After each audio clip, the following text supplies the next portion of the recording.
che suora prediletta,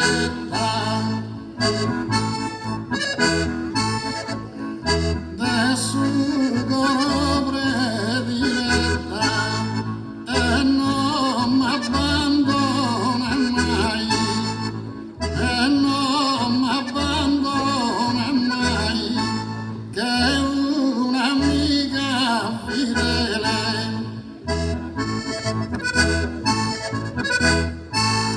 È un'amica fedele che protegge con fantasia in saldi